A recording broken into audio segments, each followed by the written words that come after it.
Hello, guys. Oh, my goodness. David Vos here. It's another beautiful day here in Oklahoma. Oh, buddy, was it a beautiful day. Went out and spent some time out in the teepee for a little bit and had a campfire, and it was just so awesome.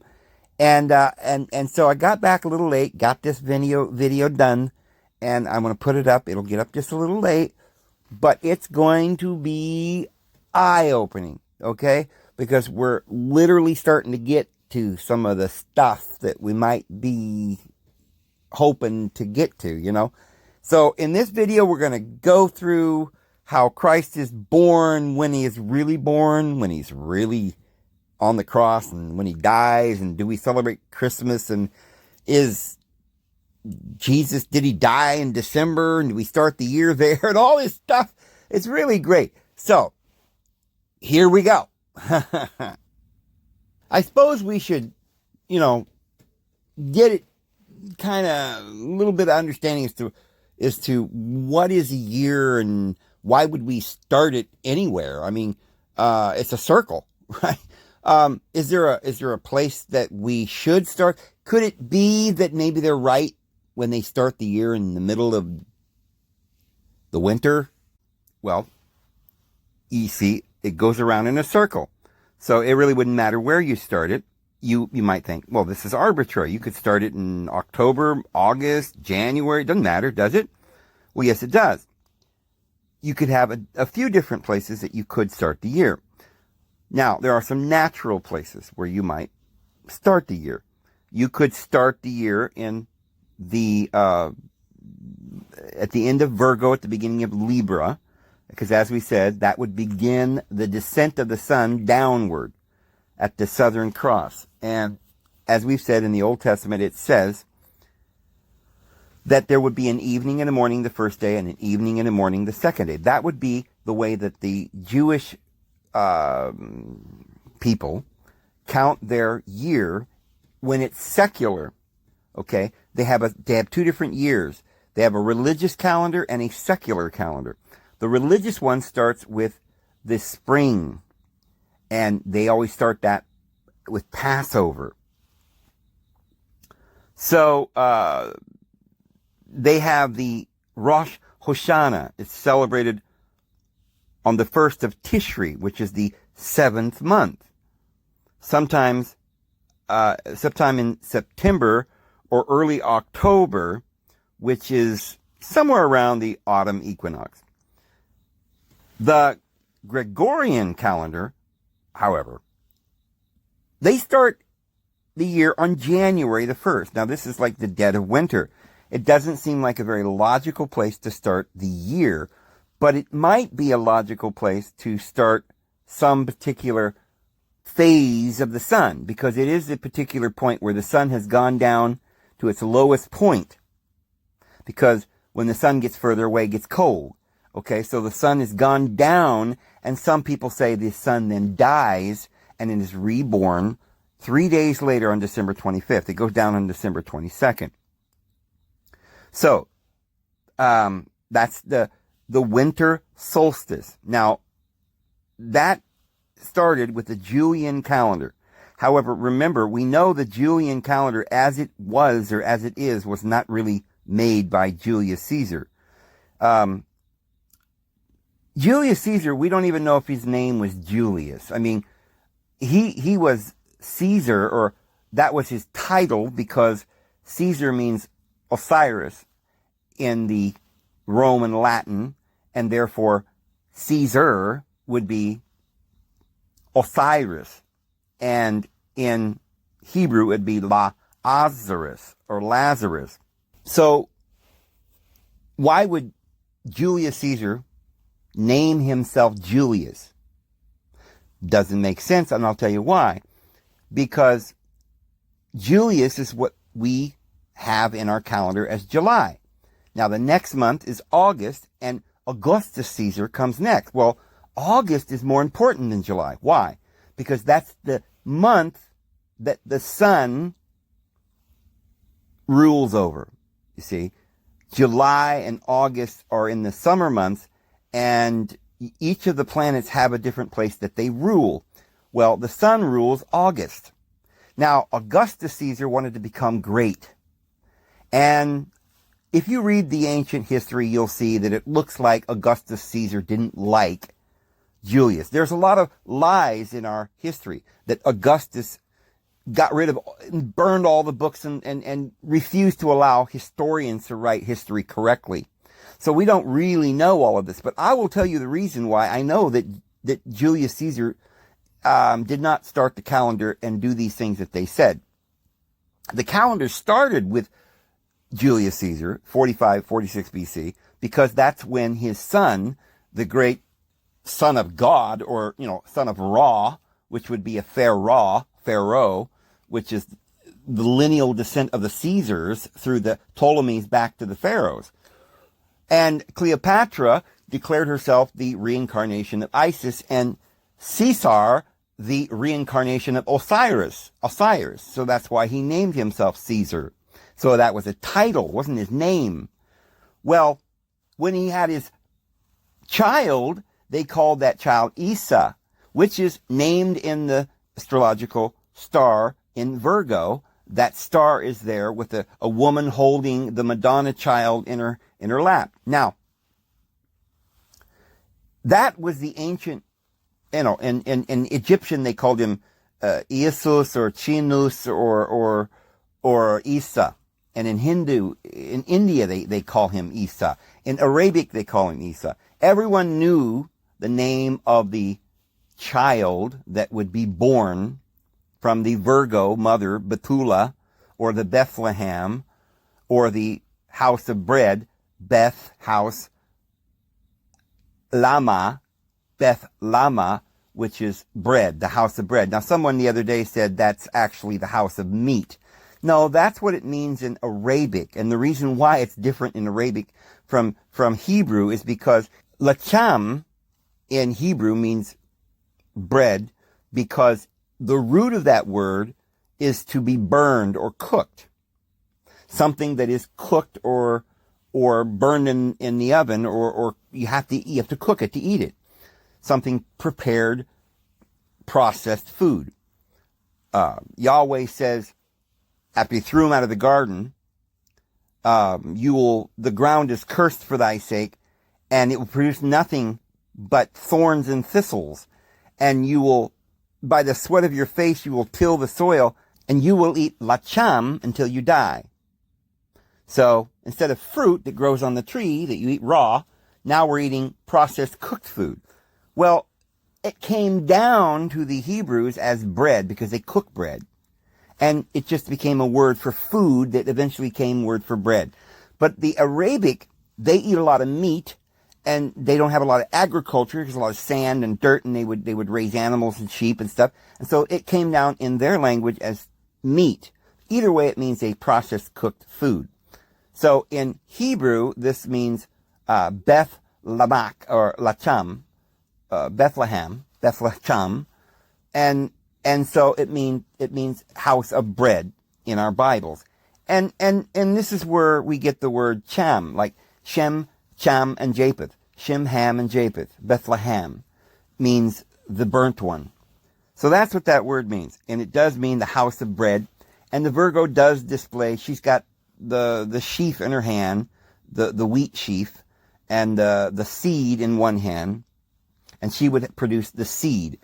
That would be the seed of the woman. But anyway, why would this man who has this grand title of the Lord, right? This is why they think in Hebrew that all these words mean Lord. Baal means Lord, Moloch means Lord, El means Lord, Adonai means Lord. Everything means a Lord, because, you see, they don't understand these are the deities' names. And a king would come along and name himself after that deity, and that makes him a lord. This got started with the Tsar that's in the Sumerian, and you got Sargon and the Tsars and the Khazars and the Caesars. Tsar has to do with Osiris. And so it has different spellings. It's come down in different ways. So if this guy named Caesar is so great that he's taking on this great name of God because he's the Son of God in a lineal descent, why would he then want to call himself Julius after July? What's so special about July? Why would he say, oh, I am July? He wouldn't do that. If he was going to exalt himself, like, think more of himself than he would be, then he would put himself in August, which is the house that the sun lives in. Remember, there was the disciple whom Jesus loved. Jesus is the sun. And the house that Jesus lives in is August, the house of the sun. So, you see, Augustus Caesar is the one who exalted himself. But he couldn't get that title unless he could say, oh, well, I'm doing this in the tradition of the Caesar before me. And the people loved Julius Caesar. So he said, yeah, we're going to call him Julius and I'll be Augustus.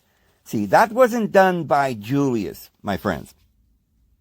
So, the Julian calendar was begun from the moment that the star was seen from the east, which was the birth of Christ, or the Son of God, or the Son of Ra, Caesar, Osiris. And that was in 46 BC. The entire calendar is now completely mixed up. They're hiding things from us. The Julian calendar is the beginning of time from the birth of Christ, 46 BC.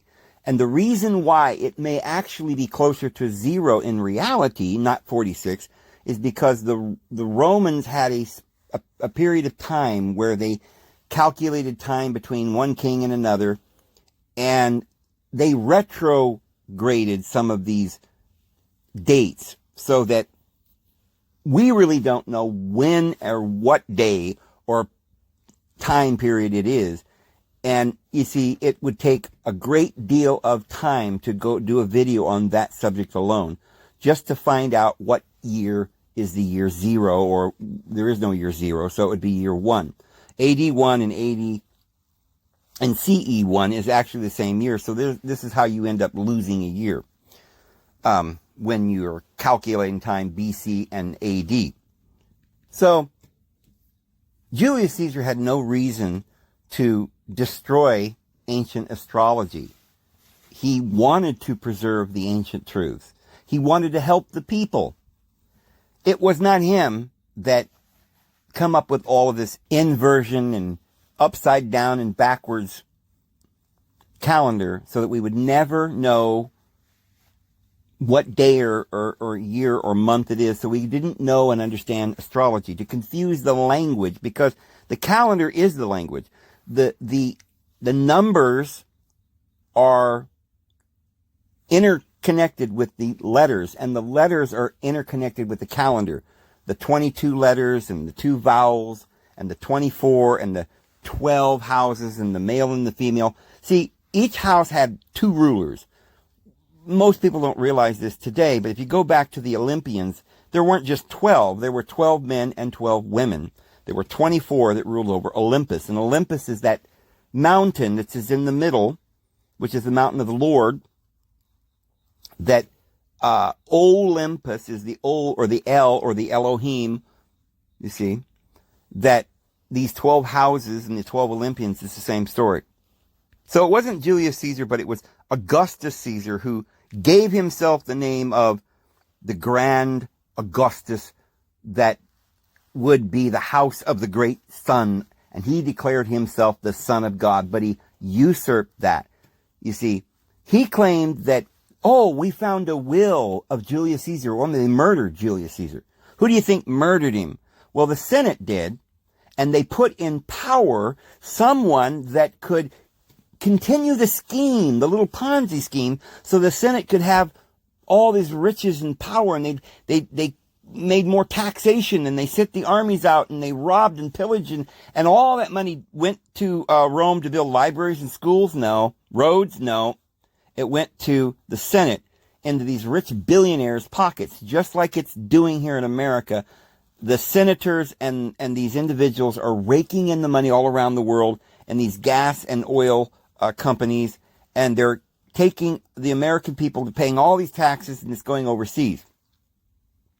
But Julius Caesar tried to stop this high taxes and build roads and schools and give the people back their freedom. That's why they murdered him. But it was the Senate that worked out who they would want to become emperor.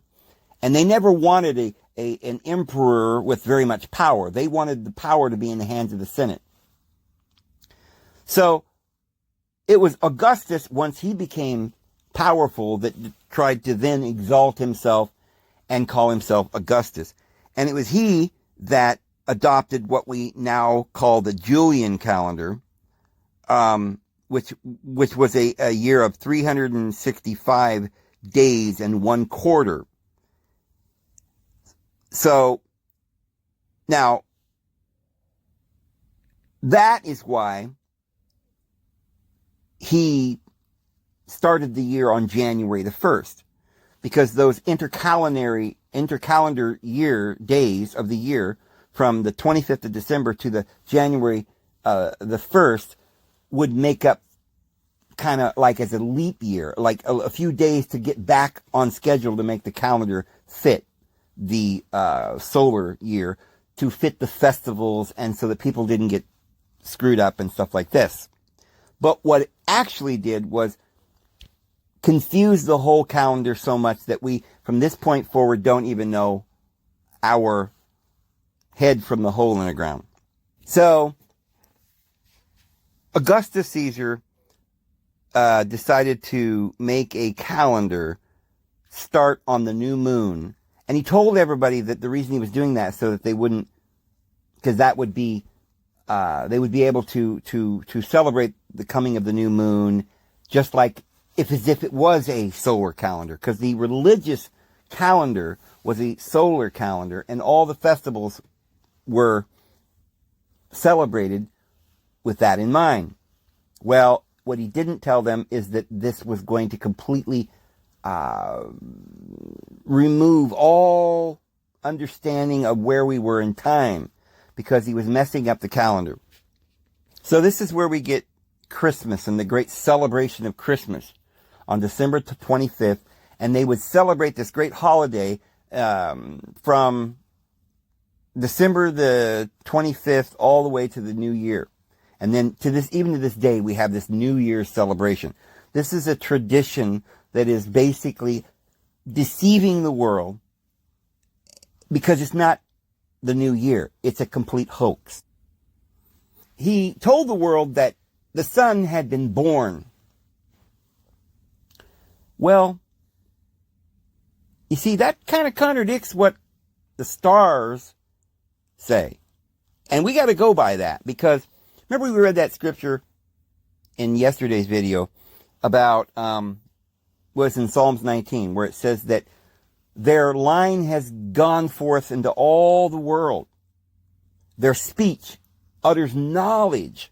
These are the mysteries. That's the knowledge that is going forth from the heavens, from the stars. They're telling forth the knowledge. Now, interestingly enough, the Apostle Paul says that how are people going to know the gospel? He said, how are you going to know the gospel? Because you see, nobody can be saved unless they believe in Jesus, right? Isn't that what we believe as Christians? You've got to have Christ. You've got to accept him. You've got to receive his grace. Well, how can they be saved if they've got to receive something that they've never heard about? Well, the Apostle Paul quotes that verse in Psalms 19 saying, their word has gone to the ends of the earth. There is no excuse. Every nation on the face of the earth has the gospel. Now, Christians would do well to think about that verse, because that means that the gospel that the Apostle Paul and the apostles, Peter says this, our beloved brother Paul, who writes in his letters some things that are hard to be understood, which the unsteady and the untaught are twisting to their own destruction.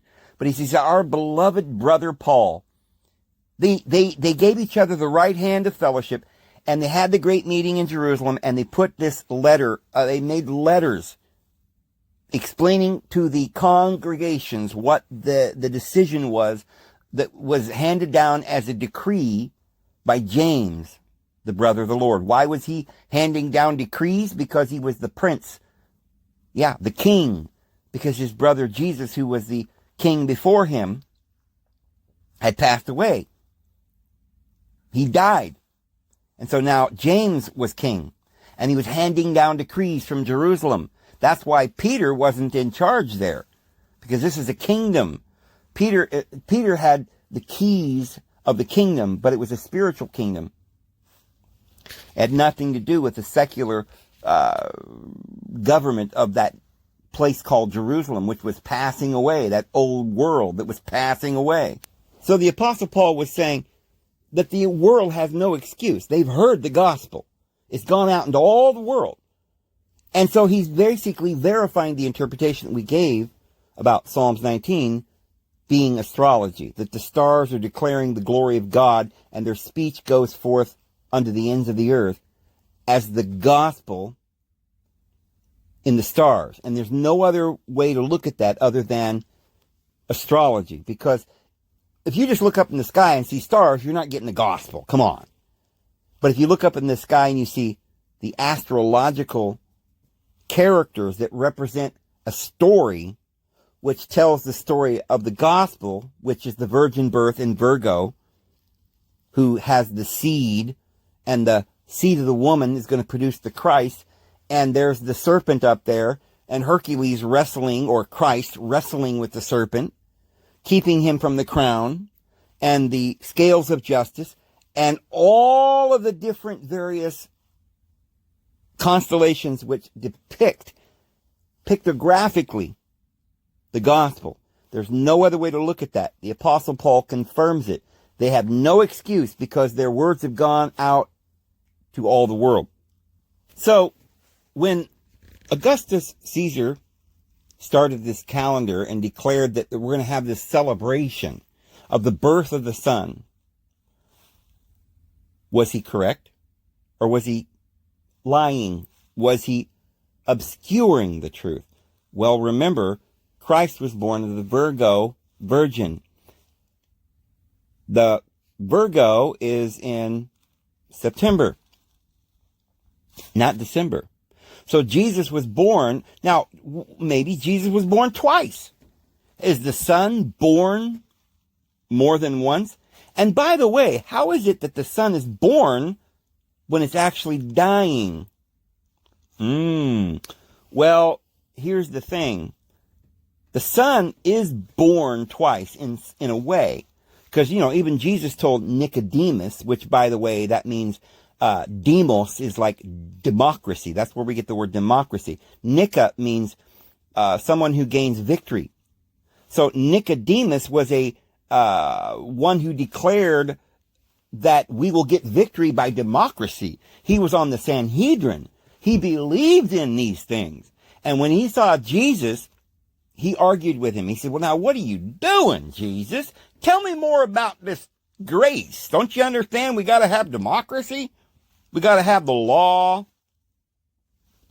And Jesus said, don't you understand? You need to be born again. You can get born once and then you get born again. Well, now, how did Jesus get born twice? Well, he was born once in a manger, which was in a cave, as we said the other day. The traditions say he was born in a cave. How did he get born in a cave? Well, a cave is complete darkness. Complete darkness. So if Jesus was born from the Virgo, how is it that he immediately goes down into the darkness? When you're a baby, do you go right straight down into the darkness? Is that the birth of the sun? I mean, if we're talking about Jesus as the sun, how is he born when he's going into darkness? Well, I don't know, but the story says that as soon as Jesus was born, Herod came to take his life. Here come the darkness. They're going to try and snuff him out. The darkness is going to snuff out the light.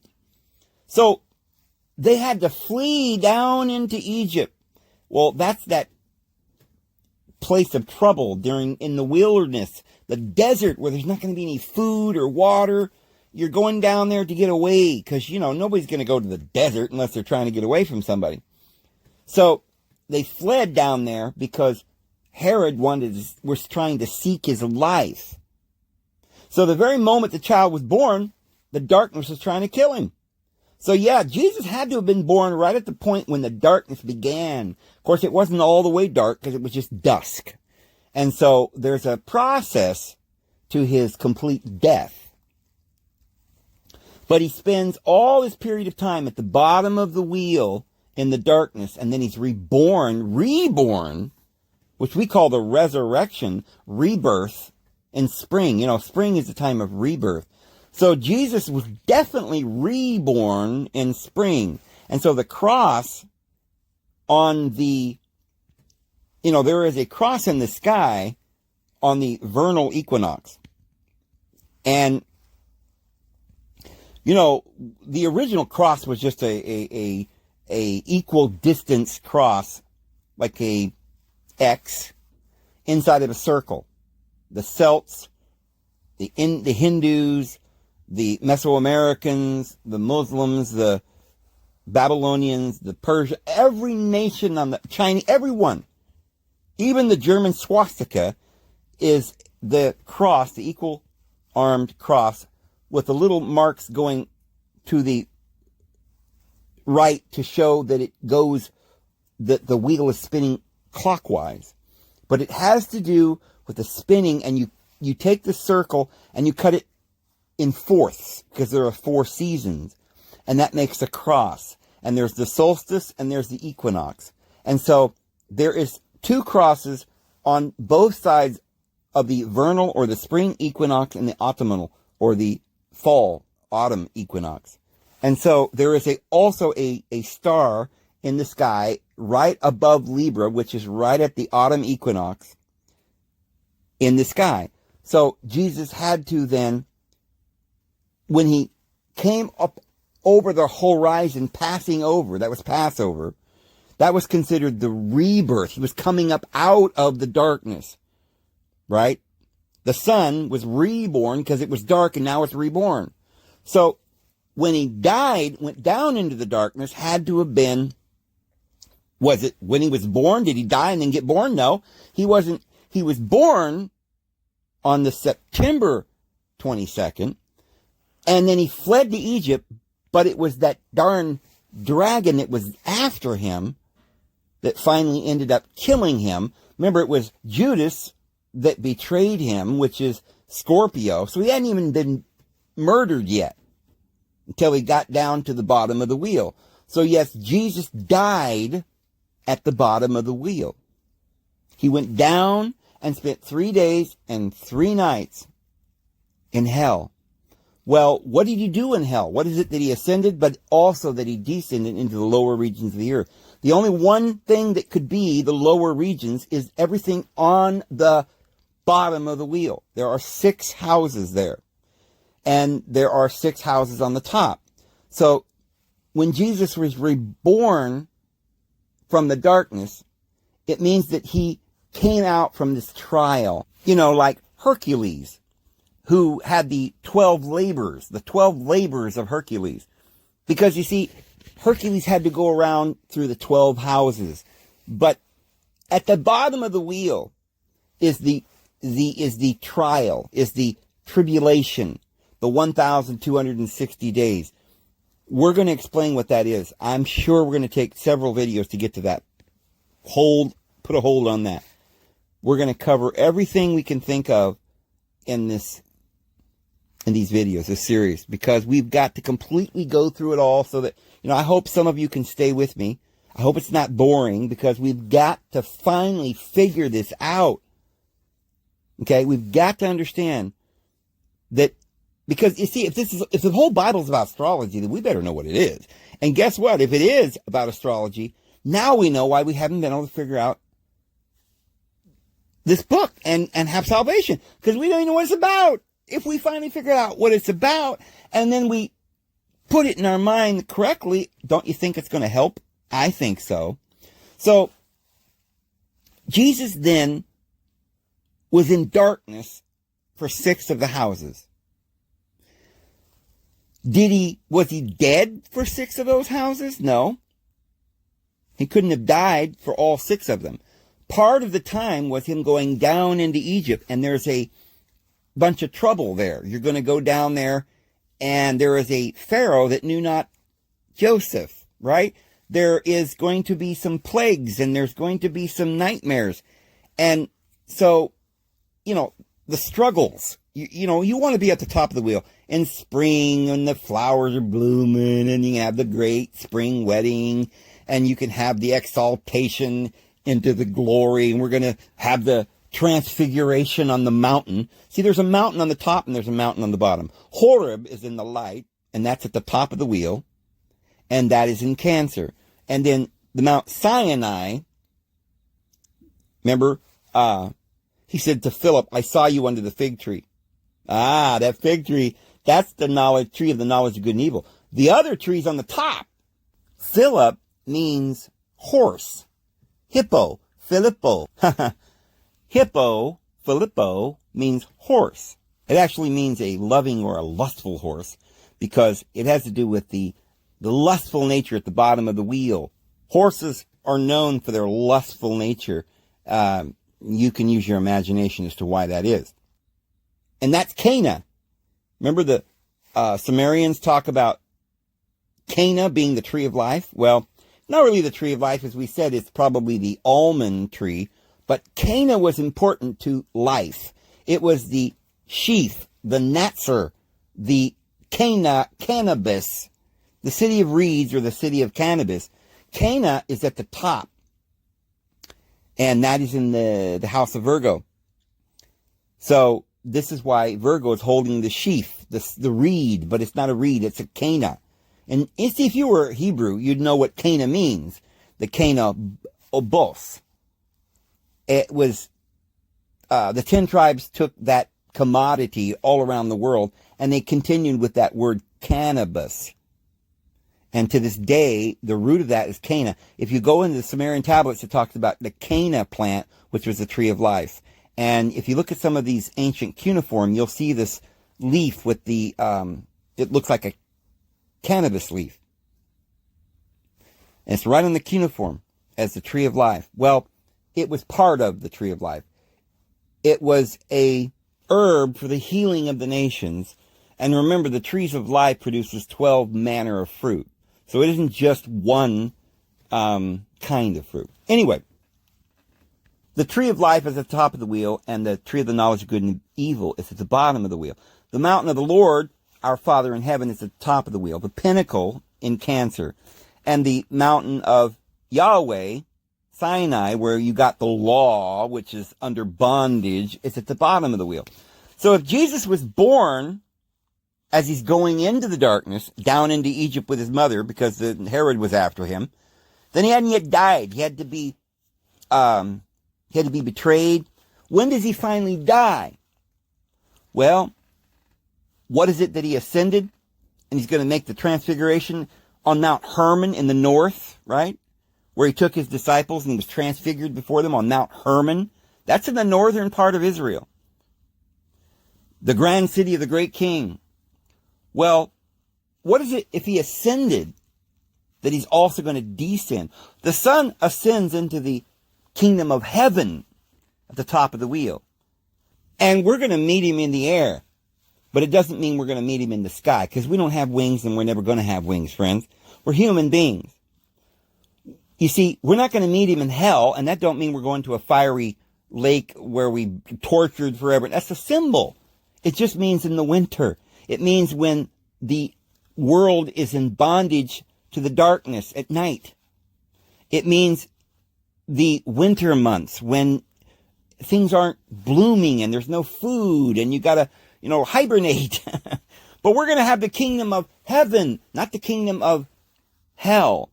You see, the moon, the reflectory light, which is law, that rules down there in the darkness. We're going to the kingdom that's going to be ruled over by the sun, the light, Son of God.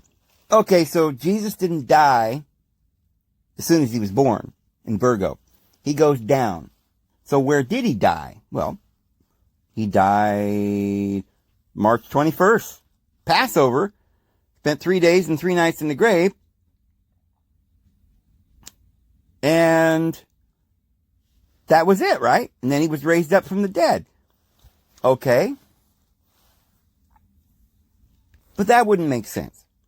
Because if Jesus is the sun, then you can certainly see that as soon as the sun starts going down over the horizon, it looks like it's dead. But, all right, I get the idea that there's a period of time where it's not quite as dark. Like, you know, when you go into fall, that's not so bad. There's still some leaves on the trees maybe, and you still have some good weather here and there. It doesn't get really bad until the sun gets to the bottom of the wheel where it really gets cold. And there's an actual time, there's an actual moment when the sun gets to the lowest point, goes to the deepest part of the abyss. And then the sun is not seen for 3 days. For a period of time, you don't see the sun. It goes below the horizon. And then it's reborn again 3 days later on December 25th. So the solstice is the 22nd, and then 3 days later, it's born. But it's not born because it's not summer. Okay, so it's still ascending. Now it starts making its ascent. It was going down into hell, and now it's ascending. What is it that it descended, or what is it that it ascended? The sun will ascend, that it descended first into the lowest regions of the earth. So Jesus had to go to Jerusalem, the lowest place on earth. That's at the bottom of the wheel. The Dead Sea. The lowest river on earth is Jordan. He had to get baptized in the Jordan. He had to go down there where John was preaching. So when did Jesus die, friends? Well, there was a period of time where Jesus was taken into custody. They beat him. Now, is that death? No, but the sun's a little worse for the wear. You know, he's going down. You can tell he's going down. They were after him. They were trying to find him. He had to sneak off somewhere in the crowd, right? They were looking for him. They were trying to snuff him out. But you see, until December the 22nd, the sun still come up once in a while. You might have a good day here and there. But at that point, in the middle of the dead of winter, woo-wee, it gets cold. And people think, man, where is the sun? Is it ever going to come out? The sun comes up once in a while in the winter. But once you get to the bottom of the wheel, you think, man, that sun doesn't even, you know, it's just so cold. I think the sun is dead. Oh, hallelujah. Here come the sun. He's rising. He's going to rise. He's going to defeat every principality and power and dominion at the bottom of the wheel. He's going to defeat Saturn. Now remember, if you look at an astrological wheel, you'll see that Saturn rules over Aquarius and Capricorn. Well, at the solstice, the winter solstice, that's when the Earth crosses the elliptical. That elliptical line represents the river, the Milky Way, the Jordan. See? So when Jesus crosses the Jordan, he's crossing over the river. He's being baptized into Aquarius, from Capricorn into Aquarius. John takes him and baptizes him, and he goes down under the waters. That is kind of a death, isn't it? You know, you've heard these churches that say, it ain't baptism unless you go all the way under the water. We ain't doing no sprinkling. We got to be dunked. In fact, there are people that call themselves, in the early 18th, 19th century, they call themselves the dunkers, right? There was a bunch of Quakers that separated because they split up on the correct way to baptize. Said, well, it means complete immersion. And they used the word dunkers. Because you see, when you go down under the water completely, you don't see that person for a little bit. They're under the water. You can't see them. And so for a short period of time, on December the 22nd to December the 25th, you don't see the sun. It's down over the horizon. It's cold. And you think, oh my goodness, is the sun ever coming back? But when it starts to come back, you have a celebration. And that's Christmas. But wait a minute. We said the other day that Jesus died on March 21st? Well, he was raised up. Well, there's two crosses. There's a cross at the constellation of Libra, and there's a constellation, or there's a cross in the sky in Aries. You see, Jesus went down in the darkness. He descended. You could call that a death. Or, it's all parabolic. You could say he went down to Egypt and he was... You see, nobody who dies is really dead. We all have an immortal soul. We could die and die again. And we have one birth and have a new birth. And so what was this all talking about? Well, when we die, what do? We go to the bottom of the wheel. And what do we do there? Well, we have to be a fish. We're in the water, right? We're still alive, but we're not conscious like we are. We're not divine children. We're just sort of going through these labors. We're struggling. We're being persecuted by the darkness. So we have to work our way up, right? Gradations. We have to go through the fish and the birds and the mammals and then to the man. So, you see, what we're talking about is an incarnation and many incarnations. So what is it that he ascended to the glory, but that he had to first descend? Now, a spirit goes and descends into a body, and it starts off at the lowest. And so when it says that we're all going to be transformed from glory into glory, even as is done by the Lord, what it's telling you there in 2 Corinthians 3:18 is that Jesus himself not only ascended, but if he ascended, then he must have descended. Just like all of us, he partook of flesh and blood, as did his brethren. He had to go through the bottom of the wheel. He was born and he died. He was born and he died. He was born from the Virgin, the perpetual Virgin.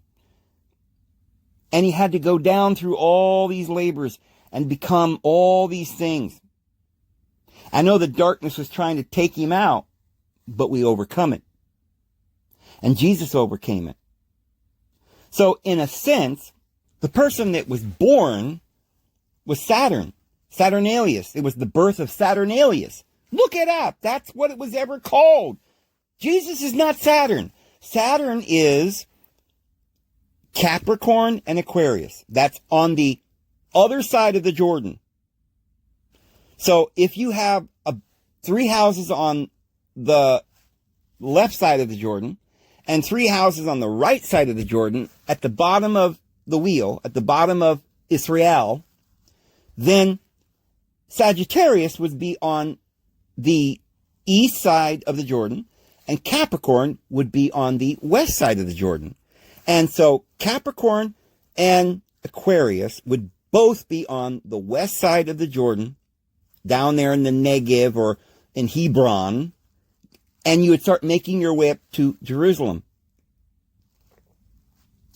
But, you see, Saturn rules over both of those houses that are on the west side, and that is the kingdom of Judah, the southern tribes that were west of the Jordan.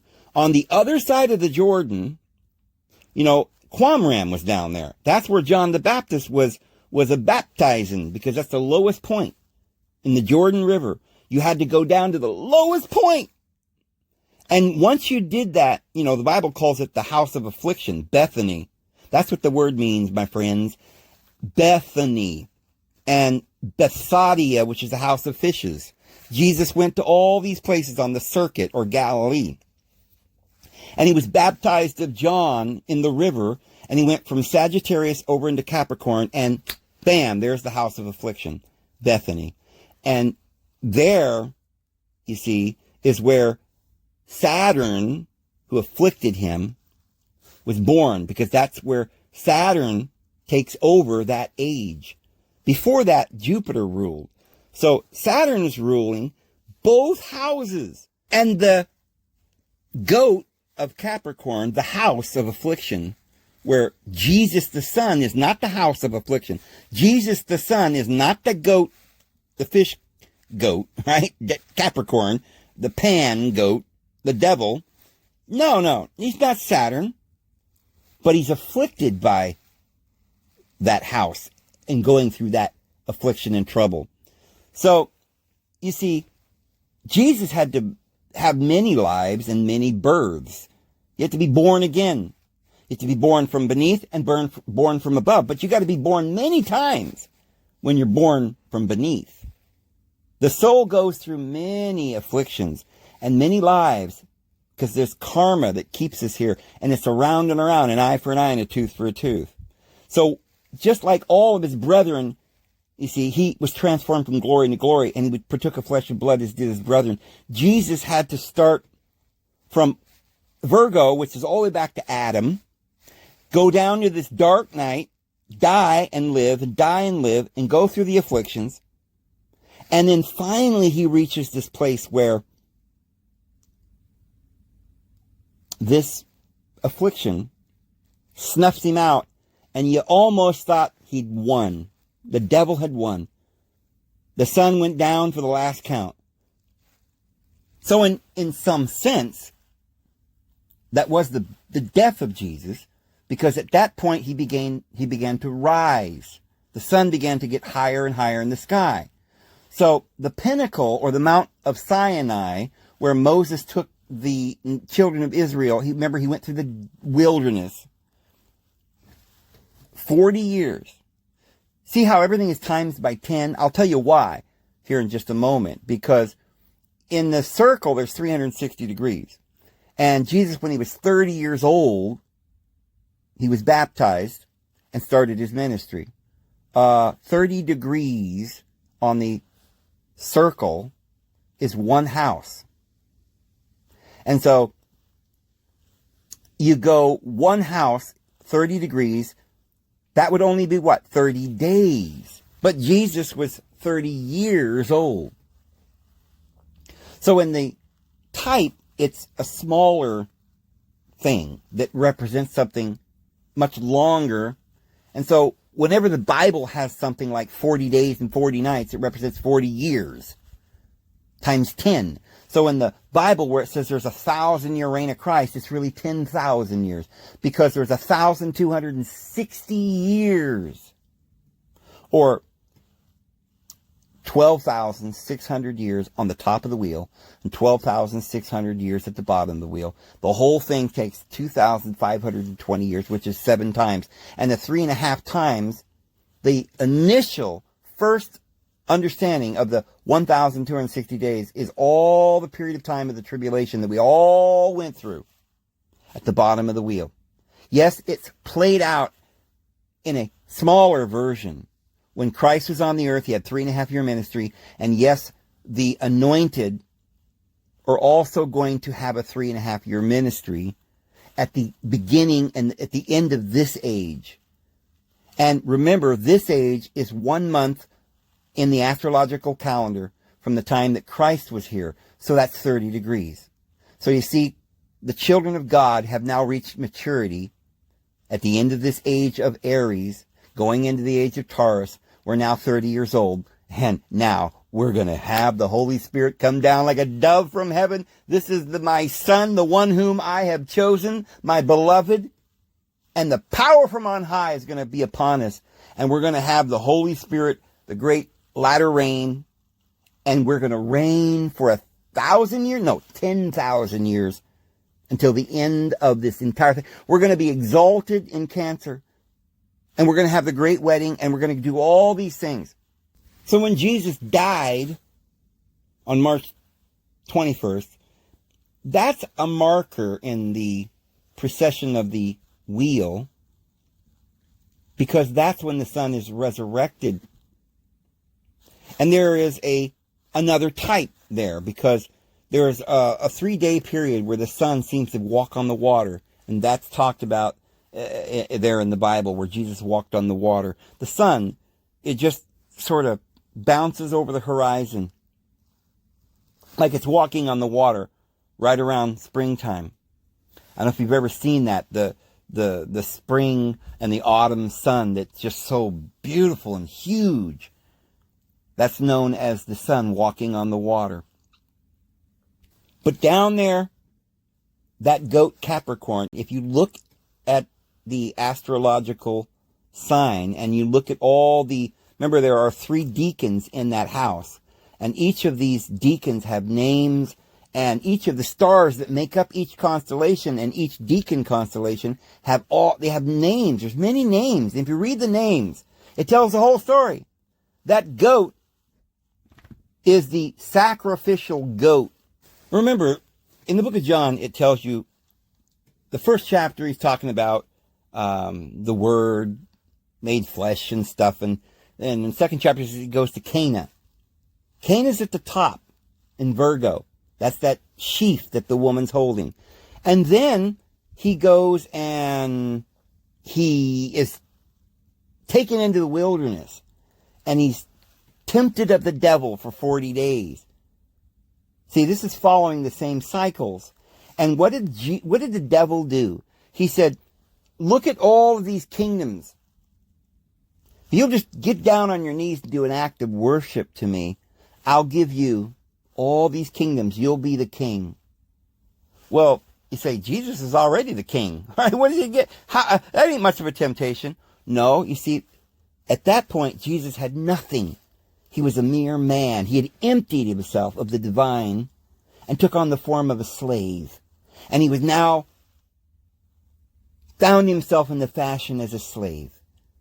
And he was in the darkness. And this wasn't our Father in heaven's kingdom. This was Satan's kingdom. And that mountain that Jesus went up, that was Mount Sinai.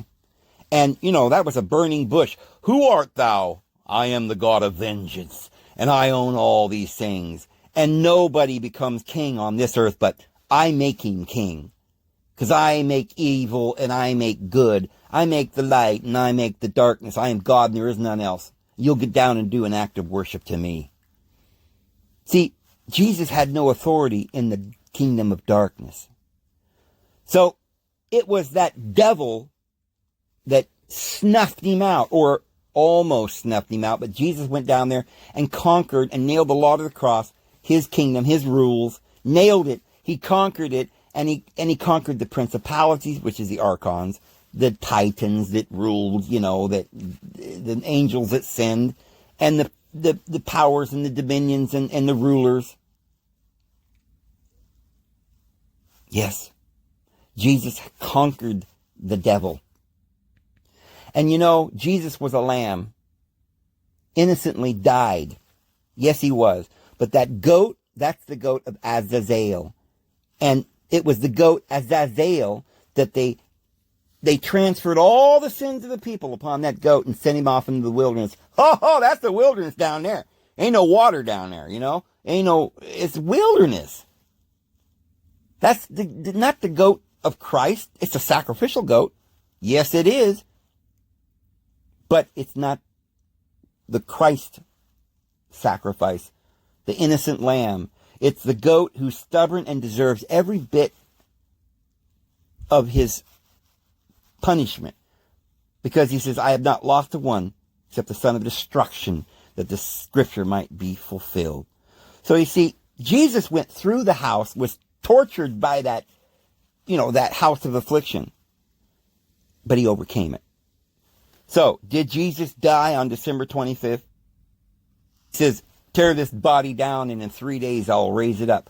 What are those 3 days? Well, Jesus was 3 days and 3 nights in hell where he preached to the spirits in prison. The spirits in prison is the bottom of the wheel, the whole abyss, which is the whole 3 houses from Capricorn all the way to Aries. And then he was reborn. So the sun dies at the bottom of the wheel and it's reborn in spring.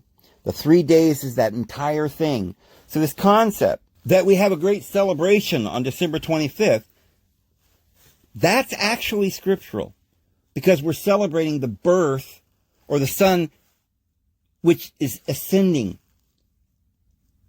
And he's starting to make his ascent up towards the top of the wheel. We rejoice because he didn't die. Yeah, he spent 3 days and 3 nights, which is symbolic of the entire 3 houses that he has to wait until he's fully ascended. And then the ascension is in the spring, which is the wedding. And that's why the cry, the bridegroom cometh, comes at the midnight. Midnight would be December 25th. And that's when the cry goes forth, go out to meet the bride. And when he comes out of his chamber, that's the chambers of the bottom of the wheel. And he goes forth, like we read that scripture, the sun comes out of his chambers as a bride going on his circuit across the heavens. So yes, Jesus did, he didn't really die, but it looked like you can't kill the Lord. Don't worry about it. Jesus is immortal. We're all immortal. You can't die. But the physical body does have to go through this suffering. We learn by the things in which we suffer, and we're sort of put under the law of Moses, under the law of Yahweh, and we're punished under his law. But you see, our Lord Jesus is grace, and we're not appointed into the wrath. Because why? Because we have been redeemed from the law. We're no longer at the bottom of the wheel. Christ died 2,000 years ago from the founding of the world. When was the world founded? Well, the world was founded in the light, not in the darkness, my friends. So Jesus died and was raised up as an actual human being 2,000 years ago in the astrological ages at the beginning of Aries. But like all of us, he spent 12,600 years going through all of these ages and being transformed from glory into glory. And it almost defeated him like it did all of us. But that Christ in you, the hope of glory, cannot be defeated. And that's what we celebrate when we celebrate December 25th. But you see, there are those that are trying to change these celebrations and alter the truth and hide these details. And they make this little thing called Santa Claus, Santa, Satan, and these little elves, right? Because Satan's got control from Saturn. The tail's got control of the head. The lower lustful nature has gotten control of you. You don't have higher consciousness. You're not awake. You have to let the Christ awaken in you. That's the hope of glory. He's in the boat and he's sleeping, but you've got to wake him up. And if you don't wake him up, you're being controlled by your lower nature, and that's Santa. And the little gifts that they give you in winter, Santa lives down there in the winter. That's Capricorn. That's Saturn. And they've turned that holiday upside down. So should we celebrate Christmas? Yes, but we need to celebrate it with love and rejoicing by giving food and clothing and things that people need and tell them about the Lord. Not by going out and spending millions of dollars, or thousands of dollars, on toys that spoil the children, and greed and lustfulness and materialism. So anyway, I'm almost down now to the end of this video. We're about an hour, and I think we probably did pretty good today and got a few things out of the way. Hopefully, I keep hoping I can do it, but there's so many things we got to explain. Maybe in the next video, we're going to really get down to some actual details about each of the 12 apostles and the 12 houses and all the things we go through and how it corresponds to all the scriptures. And we did a little of that here and there, but we're going to go through all the details and sum it up pretty good here, and probably another 1, 2, 3 more videos. I don't even know. Anyway, guys, I'm going to go ahead and go. I hope you guys have a great day. This is David Vos. We'll see you tomorrow.